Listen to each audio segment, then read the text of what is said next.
السعات بالفساد چې دې ته قطع طریق هم ویلې کېږي چې لارې کټ کوي، د شپې په لارو کې کینی، د خلکو نه جبونه وي،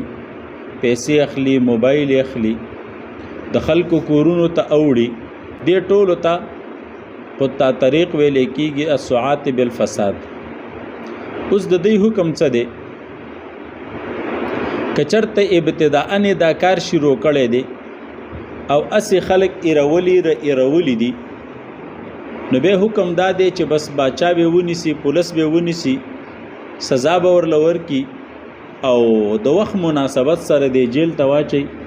که میشي که دوی که درې، چې توبې ویسته بس پرېږدي دي. او که چېرته د خلکو نه روپۍ مخستې دي، یوازې خلک یې ایرولي نه بلکې پیسې مخستې دي،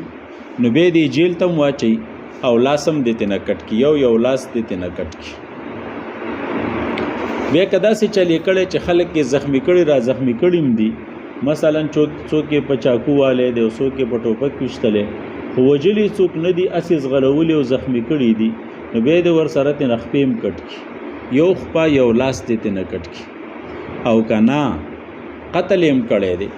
او اکثر غلوي هم داسې چې څوک روپۍ نه ورکوي، بس ډایرکټ یې وجني، یا یې په چړو وي یا یې په ټوپک تمانچه باندې ولي، نو که مرګ یې هم کړی دی، نو بیا د هغې دپاره حکم دا دی چې باچا ته اختیار دی که داسې سزا وله ورکوي چې لاسونه او خپې ترې کټ کړي او بیا یې په غرمو باندې وغورځوي، په ګرمو شګو باندې واچوي، چې کله مړه شو بس حقې پورې به پراته وي، دا هم ټیک ده. او که نه ډایرکټ یې وجني، نو ډایرکټ یې هم وجلی شي، خو وجني بیا خامخا داسې به یې پرېږدي نه.